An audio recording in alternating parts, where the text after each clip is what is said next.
Hi everybody, Mark Summers here. This week on Mark Summers Unwraps, we have the amazingly talented and funny and brilliant in so many different areas, Howie Mandel. We're going to discuss penis dolls. Yep, believe it or not. He's got a schlong with lots of hair around it. What's the 70s? Curiosity. A man would be talking on the TV, and he'd say something, and there'd be a break in what he said, and my parents would laugh, and I'd go, what the fuck? I don't know what that is. And just being creative. I just know that if you build it, they will come. Stay tuned to Mark Summers Unwraps. This week we're unwrapping a friend of mine. I think it's maybe 45 years since we've known each other. Oh, I thought since we've known each other. Yeah. I thought, oh my God, we're just unwrapping, and it's been 45. It feels like 45 years so far. It does. This podcast is going great. It really is. You like it so far? Huh? Time flies when you're having fun. So you're going to be unwrapping me? I'm going to be unwrapping you. You make me feel like a gift. Yeah, well, you are a gift in many, many ways. Thank you. We're going to talk. I was doing Danny Bonaducci's radio show one day. And okay. He started to talk to me about OCD and doing Double Dare. And I said, when do I get to stop talking about that? And he said, when people start asking me questions about the Partridge Family. So I know many of the things we're going to discuss, I'm going to try and skirt over because you do probably 100 podcasts a week and it's probably redundant. But you and I have a different point of view because at one time I was the national spokesperson for the OCD Foundation. You're now working for a company called No CD, correct? Yes, I am. So we're going to discuss that at some point. But there are myths that I think have occurred, and I want to ask you for the first time what's true and what's not true, okay? True or false, okay. I love that game. Here we go. Okay. The rumor was... True. That this is going so well so far. Oh, it is. That you were at the Comedy Store one night and people challenged you to go up on stage. Now, what I find out through more research over the last few days is this actually happened at a club in Canada called Yuck Yucks. Is that true? That is absolutely true. So that's a Yuck Yucks. That wasn't a dare to get on at the Comedy Store. It was a dare to get on. It was in 77 or 76. April 19th, 1977 to be exact. Come on. Yeah, because I'll tell you why I know that. But you know, in the 70s, I'm not a dancer, you know, and that the biggest thing or a drinker. So the biggest thing to do was disco. You know, that's when Studio 54, which is in New York, but not in Toronto, but everybody was going to discos when they wanted to go out. Or if they weren't into the disco scene, then they were an athlete, and maybe 2-3 times a week they got together with their friends and they could play basketball at the Y or go to the park. Or in Canada, they played hockey. I'm not a skater. Or they were a gambler and you had a poker game you can get together. I didn't have anything and not even a lot of friends. So they opened up. This comedy boom started in the mid-70s everywhere, you know, and the first comedy club in Canada opened up called Yuck Yucks. So one night, somebody said, let's go see stand-up comedy. I had never seen stand-up comedy live. I had seen it on The Tonight Show. I had no aspiration to be a stand-up comic, but I had never seen anything like this before. What were your aspirations at that point? You were a carpet salesman. Yes, I was at the time. My aspirations were...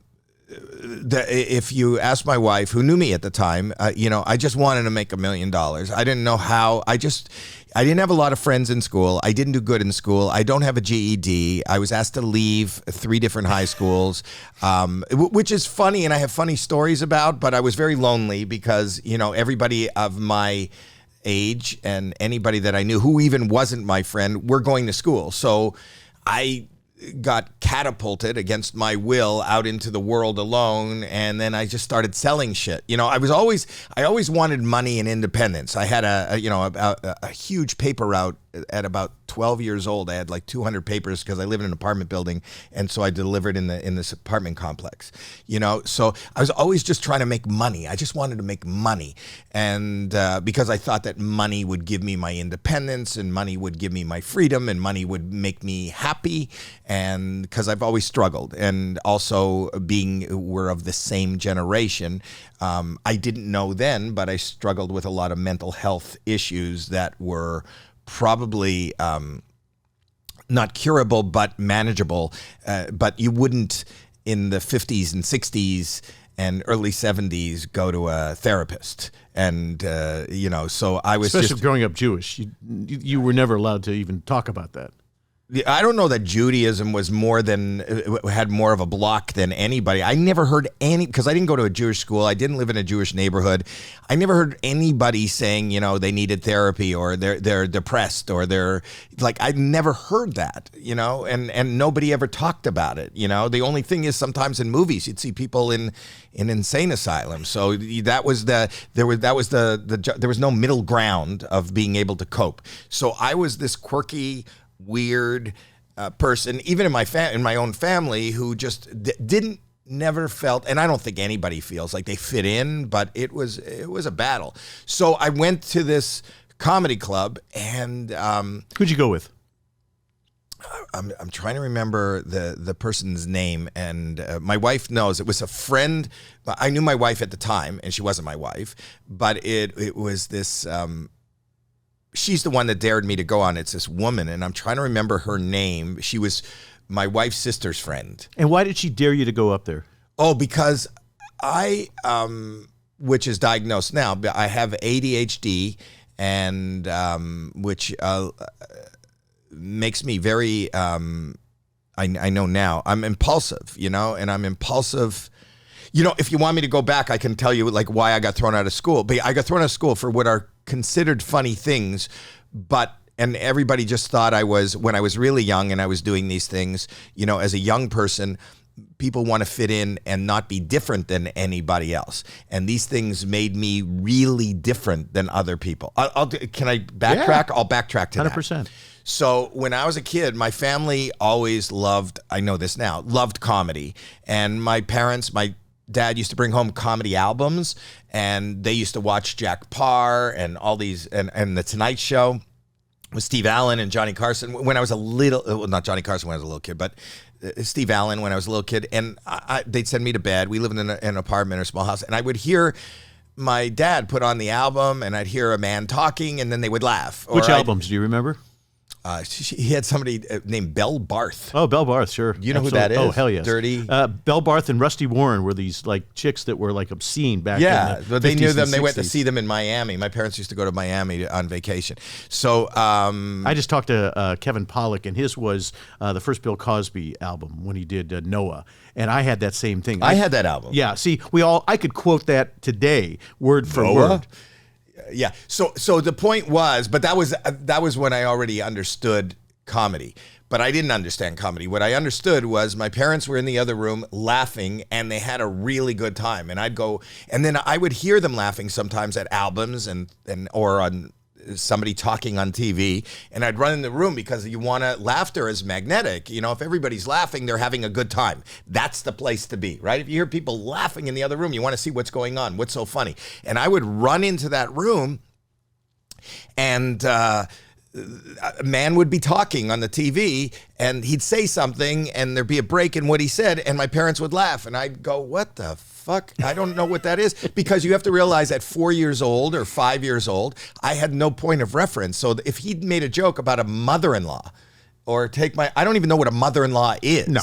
So I never understood. And which also, when I think back on it, made me feel like, how come I'm not, it's like being in a foreign country. Everybody's having a good time. And not only am I not having a good time, I don't understand why they're having a good time. It makes no sense to me. You were not part of the club. And that club is the earth. But I knew inherently, and I think everybody does, even when you're listening to a giggling baby, that laughter is something that you want to be part of, or you want to share in, or you want to understand. And my first understanding of that, no aspiration to be in the business, it's not business, I just want to be in a happy place, was my parents were watching Candid Camera on a Sunday night. I was 4 or 5 years old. Alan Funt. I love Alan Funt. He's my god. So I sat down. I heard them laughing. I went into the room, and I sat down at their feet. They were on the couch, and I sat down on their feet, and Alan Funt, this nice man, was explaining to me, that, okay, and this next thing that I'm going to do is I am this is supposedly my office, and I'm the boss, and I'm going to hire a lady to answer the phone. and I'm going to tell her that I have to go out, but when the phone rings, it's imperative that you answer the phone and you take a message. I understood all of this, right? That is your job. You cannot miss a phone call, and you must take a message. That is your job. And I understood that. And then he's told us that look at the desk, and the leg of the desk is tied to a rope, which goes through a wall in another room. When we ring the phone, when she goes to answer the phone, we're going to pull the rope, and the desk is going to slide across the room. And I went, oh, like I understand, like, and it was this, I'm in the club, like I understand, and that's like the feeling, like a surprise party, right? Oh my God, look what's going to happen. It's like everybody get behind the couch. He's coming up the driveway, you know. And I turned to my parents, and we all sat there in anticipation and funny anticipation of, oh, I get it. And we were all waiting, and we were all in this club together. The lady sits down, the phone rings, she reaches for the phone. They pull the rope, the desk slides across the room, and she was like in shock, and the most guttural, knee-jerk reaction of a laugh came over me, my mom, and my dad. And you were, what, 4 or 5, you said? 4 years old. And we laughed together, and it was the first time, I'll never forget that. Even when I talk about it now, I get chills. I went, oh my God, this is the best fucking feeling I've ever had in my life. We are laughing, the adults are laughing, I'm laughing, and I don't really understand. I can't articulate what it is, but something was set up, and it was just a good feeling. There was an endorphin that was released. There was just a really nice feeling, and it's kind of like, it became, I was like a drug addict. It's probably like the first time somebody takes cocaine. It was just this high of just being able to laugh. And from that moment on, with, again, no aspiration to be a comedian, to make a living in show business, to be a performer, to even be in front of other people and strangers, I tried to reclaim that feeling every fucking living day of my life, that good feeling. And the way it kind of presented itself was, I was so much of an idiot in my own mind that I didn't realize that I'm not a comedian. I don't have a TV show. I don't have a friend. I don't have an audience. But I understood what Alan Funt did. That's what I'm going to do, because that felt really good. So I would do things like, oh, I don't want to go swimming in the pool at school. So I know what I'll do. This will be kind of funny. I'll take a chocolate bar, make it look like a piece of shit, throw it in the pool, and then nobody's going to be able to go swimming. Wait. And then not tell a friend, not tell anybody that it was me and that I did it. So, it would be good, and it might make me a little more popular, and maybe people would enjoy it if I said, Mark, I got to come and watch this. I'm going to throw a chocolate bar in the pool. Everybody's going to think it's shit. I didn't have a Mark. I didn't have a friend. And then I'd hear announcements like, does anybody know who defecated in the pool? And then 300 kids would gather around the pool area at the end of the school day and look in the water to see who shit in the pool. And right at that moment, because I thought this will be like my Alan Funt moment, I dived in and came up with it in my mouth. Oh my! So I never heard that part of the story. Yeah, I told it, and if you watch it on Make Me Laugh, I talked about that, and they ended up writing that as a scene in Caddyshack, which was a decade later, but it became part of my act, and a decade before that, every night I would talk about that. But the point was that when I came up with it in my mouth, there was a scream of everybody of disgust. Nobody thought it was funny. Oh, they did not? No, everybody thought I was disgusting. I didn't have anybody to tell that was chocolate and not shit. I became more of a pariah. Remember, this was in high school. I'm 4'9", 4'11", 80 pounds. I looked like this weird little human, and I was doing these outrageous things without telling one other person that it was a joke. So it was just this weird, these are the reasons I got thrown out of school. These are the stories I recount now, which are funny and part of my act, but I wasn't even sophisticated enough to at least get a group of friends together like Jackass and say, watch me do this. If anybody on Jackass did that stuff alone without filming it, without showing anybody, Yeah. without sharing, then they are literally jackasses, right? Well, I'm 100%. gonna put myself in this garbage can and light myself on fire. But nobody was there. I didn't tell anybody. That's what I did. And I was always just trying to reclaim those moments. So I had a reputation. I wasn't allowed in a lot of places. I wasn't allowed in restaurants. I would always do things and I'd be thrown out. Did you ever meet Alan Funt, by the way? No, I met his son. Met his son, Peter. Yeah. So anyway, the point was that I got thrown out of school. I had a reputation that preceded me of being outrageous. But I also wanted to make a living. I was also depressed. So when I went to that night at Yuck Yucks, and people were getting laughs, and it was and there was outrageous people on stage, and I'd never seen this live. Mark Breslin, who is the owner and the host of the show, said, if you think that you have what it takes to do something like this, Monday nights at midnight, and then the person sitting the girl sitting across from me said, you should go up on Monday. I went, okay. And that's how I do things. I just said, okay. And had no idea what you were going to do when you got up there.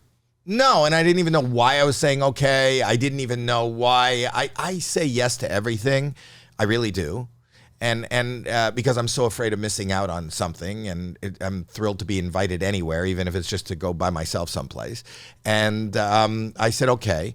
I do no preparation. I'm not doing it because I hope I'm auditioning and I'll get to do it again. I'm just doing it because somebody said you should do it, and I went, okay.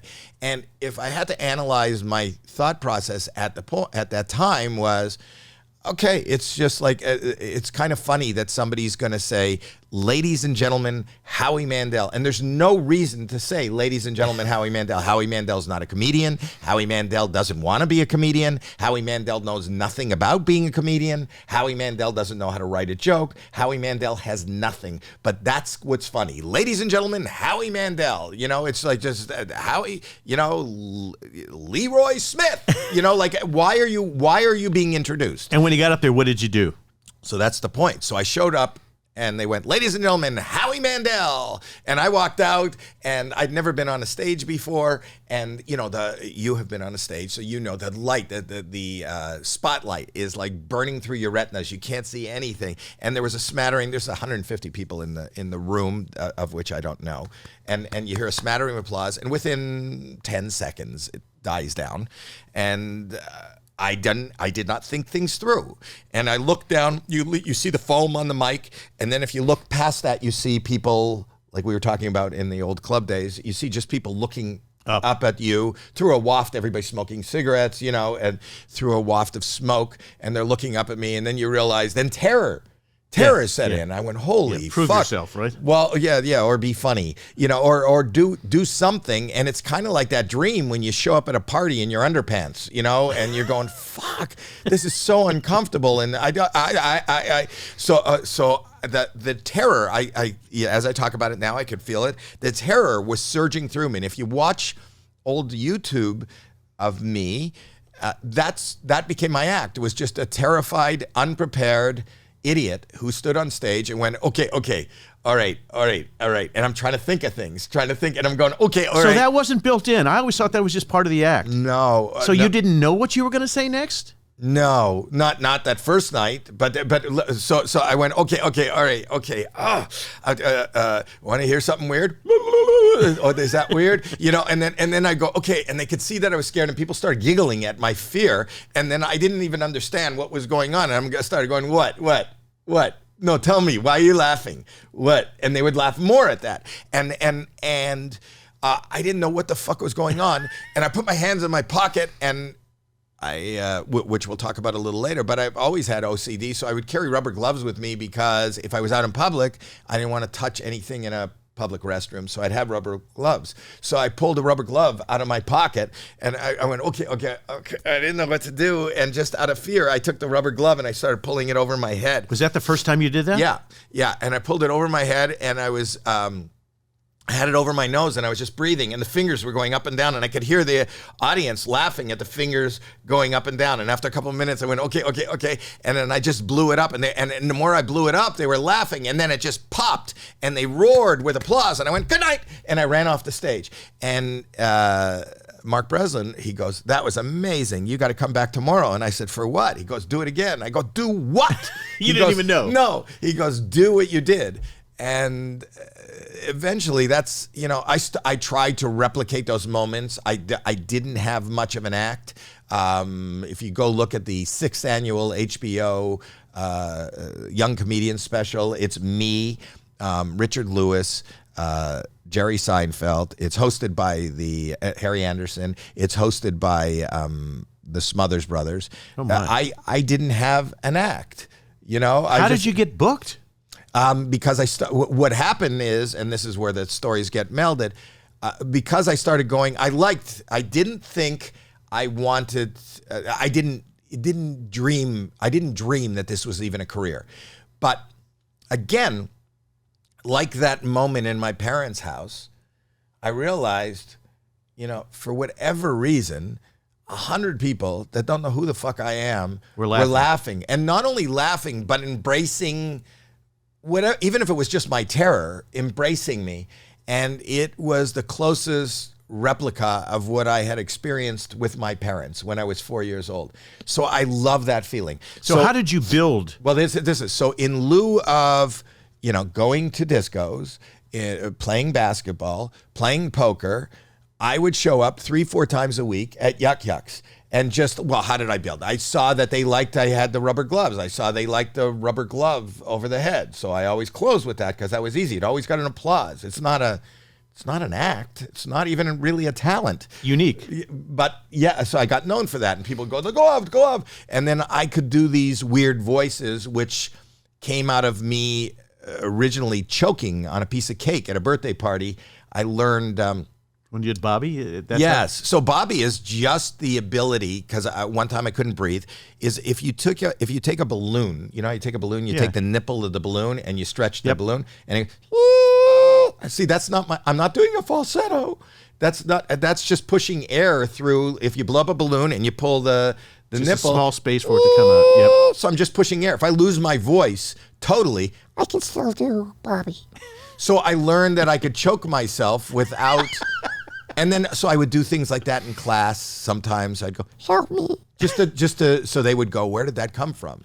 Where did that come from? So I learned that was kind of a funny voice. So then I would be at Yuck Yucks and I knew it was a baby voice. I called it Bobby. But I would tell horribly filthy, I would do horribly filthy, like, where do babies come from? And then I would tell specifically where babies come from. With with that voice, with that. My daddy puts his penis in my mouth, and then he puts it in her mouth, and then he puts it back in her vagina, and then he puts it in her mouth, and then some stuff comes out all over that bed, and then mommy sits in that puddle, and then that goes up my mommy's vagina.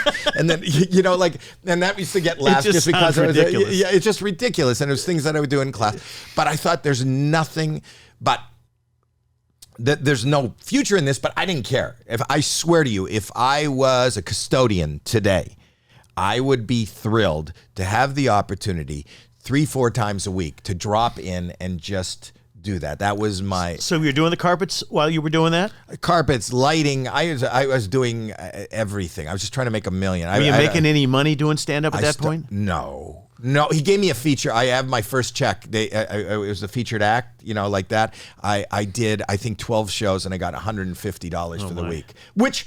I was thrilled. I thought just for everything that I've ever been punished for, expelled for, gotten in trouble for, is the fact that I could make $150 just showing up after work, showing up, just acting like an idiot and not doing anything that I considered even in remotely close to anything that can be called talent. It was just me acting like a fucking idiot and doing weird noises. So what brought you to Los Angeles then? Well, here's the thing. So I went to Los Angeles. Oh, I can show you. This is on video too? Yeah, go ahead. Do what you got to do. Let me show you. I was always trying to make money.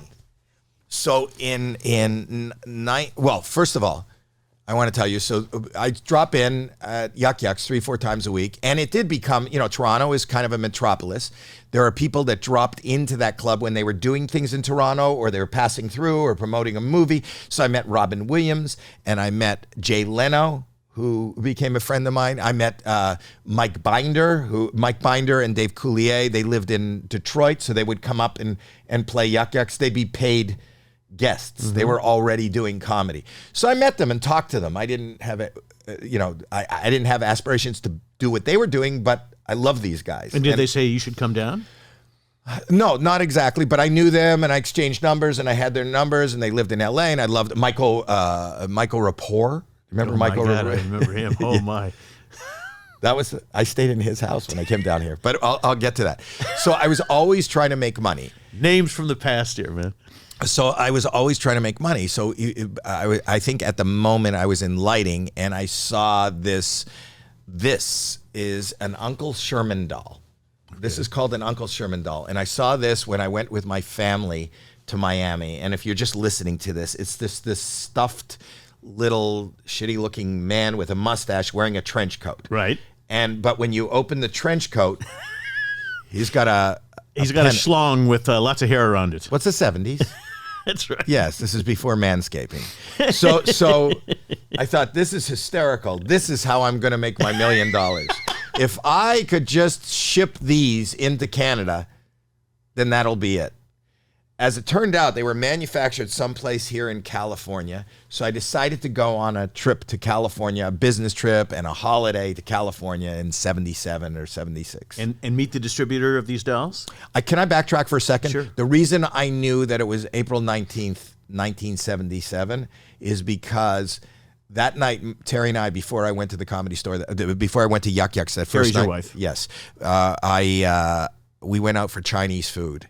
And the fortune cookie, which I still have the fortune. It said, tonight, your entire life path will change. And I kept that. She kept it. And, and wrote down the date. And we have that from that night, from when I tried comedy, and I never dreamed it, and I wasn't looking for a new path. Amazing. Yeah, it is amazing. So I went down to meet the people that were manufacturing this, and I made a deal, and I became the distributor of the Uncle Sherman doll in Canada, and we shipped them up. They got caught at the border. They didn't ship them through because they thought this is the 70s, that this would be that I was shipping pornographic shit through the border. So this was my idea. This is why I went down. Look at I want to show you my idea. So my idea was, you should watch this on YouTube. You shouldn't listen to this because you should see it. You do. You have to see it. My idea was to remove this. Look, it's just sewn on. See that? Right. It's just sewn on. Right. If we ship these dolls up to Canada, and then in a separate container, we ship these, I can adhere them in Canada. I'm always thinking. Honest to God. And then I could sell them. So I got like a gross of Uncle Sherman's with a gross of. No. So what happened is I got a call from the border. These were stopped at the border. Just a box of these. And I didn't want to. Yes. I didn't want to go to the border and claim the penises. So like, why would you stop? Can you imagine that without the doll? Can you imagine what? I mean, what does it mean without? I don't know what it means. What does this mean? Like, why would you stop that? Why would you stop this? So what did you do? What would you do? I don't mean the point. I know it's on, but what would you do? So I was having a meeting. That's why I was down here. So it's serious business. So I called Binder because I knew that he lived here, and I was staying at Michael Rapport's house. And he said, I can get you on at the Comedy Store while you're here. And I thought, okay, that's just like a side little thing while I'm here doing business. He got me on at the Comedy Store, and there was a guy by the name of George Foster who was in the audience. Yes. And George Foster was Make me laugh. That's exactly right. So he saw me on stage doing what I do, and he goes, do you want to do television? And I went, yeah. That's why I'm in Hollywood. That's why, yes. And he said, come to my office tomorrow. And I said, I have a I have a meeting. I have a dick meeting. But right after the dick meeting, I'll meet you. So first Dick, then George. That's how that day went. So it was the first time I was ever on a lot. I went to KTLA, and he had his assistant there, and he said, "Try to make her laugh," and which was perfect for my brand of nothing. Because like, okay, let me try it. Oh, okay, I'll show you this, And she was laughing, I'm assuming. She was laughing, and he said, "Do you want to do the show?" I said, "Yeah." He goes, "We had a fallout this week, and for those that don't know, you would shoot 1 week of shows in one day. They would shoot 5 shows in one day." So you needed a boatload of material, but you were I think most of the guys were making it up at the time. I also learned that if you didn't, but the tension of somebody not laughing was better than the people that did laugh because you got to do it. So anyway, I shot the show. That's where I met, I think the first show I did with, I think Binder was on, Baby Man, Bruce Baum, Gallagher. Oh my. Anyway, I didn't know what the fuck this was, but I went on. I had the celebrity guest that I had to make laugh was Dr. Joyce Brothers. Who didn't laugh, but it was okay. So I taped that, and I had a great fucking story to tell about my trip to Hollywood to go obtain dicks. But you became a regular on that show. You did it all the time. Well, so I flew home, was involved in my own business, and I started getting calls. First from George to say, "Come on, do a couple more, do more." So I flew down and did more. Then when they started airing, I got called from the Mike Douglas show. No. Yeah. And Mike Douglas signed me to a little contract to keep doing his show. So I did Mike Douglas. So you go to Philadelphia to do Douglas? He wasn't in Philly. He was here. He was here already. He was already here. So I did the Mike Douglas show, and then I did the Merv Griffin show. And when Merv Griffin aired, I was back in Toronto. Gene Simmons of Kiss called me. Come on. He did. And said what? He said, "I saw you," and Kiss was all the rage. He said, "I saw you on Merv Griffin. You're very funny. Me and my girlfriend couldn't stop laughing." I go, "Great." He goes, "Have you ever considered being an opening act?" I go, "I don't really know that. You go on first. You want to be my girlfriend's opening act?" And I said, Okay. He goes, "She's in Vegas." I go, "Who's your girlfriend?" And it was Diana Ross. He was living with Diana Ross. Come on. I became Diana Ross's opening act. That's a true story. Yes. This is what, like 77, 78? Just 79, 80. Did you have an act at that point? I don't have an act now. Well, you can say that. I can't say that. But so you just went up there and did the same sort of shtick, kind of, and hated every night. They hated me every night. They did? Not her, but they did. The audience did, yes. Because they'd never seen anything like it. Well, also because I don't know if you remember those days. Yeah, they expected Shecky Green. Well, not only that, they didn't want, as a comic opening up for music, they didn't want you. Yeah. They didn't, the lights would go down and it would go, "Ladies and gentlemen, Caesar's Palace is proud to present an evening of Diana Ross." And the crowd would go crazy. And if you listened really closely, or if you were just me, you heard, "But first, Howie Mandel." And then, I'd have to walk out in front of the curtains, and people would be looking at me like, "Who the fuck is this? And when's Diana coming on?" And it was horrible. And because I don't have an act, it was like, there weren't jokes.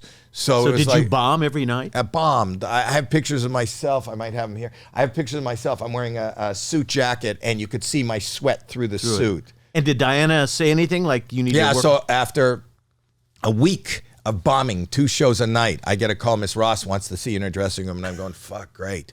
This is great. No, I want to be released from this hell." And she called me in the room, and she says, "Howie, you are really funny." Me and Jean laughed. I did hear one little titter of laughter coming from the side of the stage. It was always her. She enjoyed me alone and hired me for another 40 shows. Oh, Fuck. my.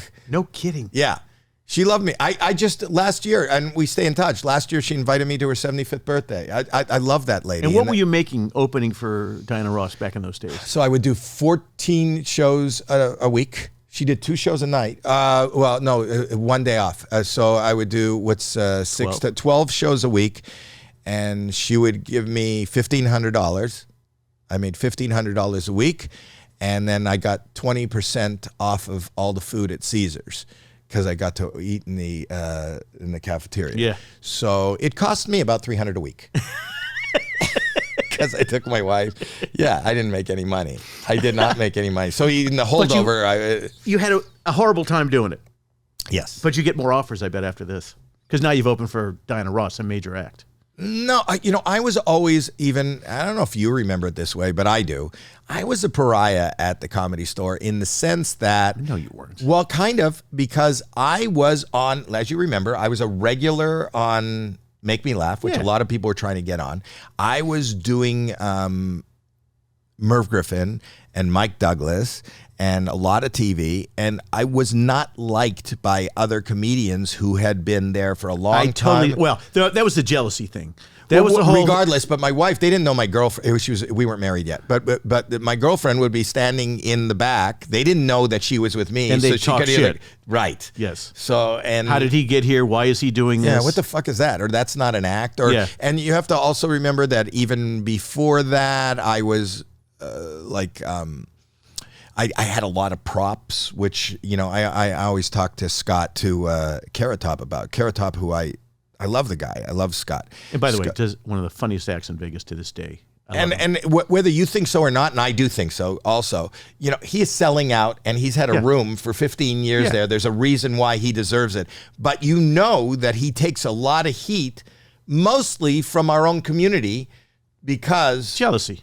It's jealousy. His opening, where he shows videos of animals having sex, is about the funniest thing I've ever seen in my entire life. You just sold out another night. I know, but I mean, he's brilliant. I went to see him, and he is absolutely brilliant. But you got to think, not only does he think of a joke, like anybody who's a monologist thinks of whatever they write. Yeah. He's got to also engineer it and build something and be current and keep changing. There's so many things that he has to do. But at that time, and I in no way did that. I would buy a little toy, and I thought it was funny because I bought a little toy that does nothing, and it was just it was kind of like I loved Steve Martin, and Steve Martin would do, okay, and now I'm going to do the nose on the microphone routine, and that was the routine, and it was hard to explain to the average person. He was blowing up, and he was great, but that's why it's funny, because it's not much, and I love that. It's interesting that your perspective of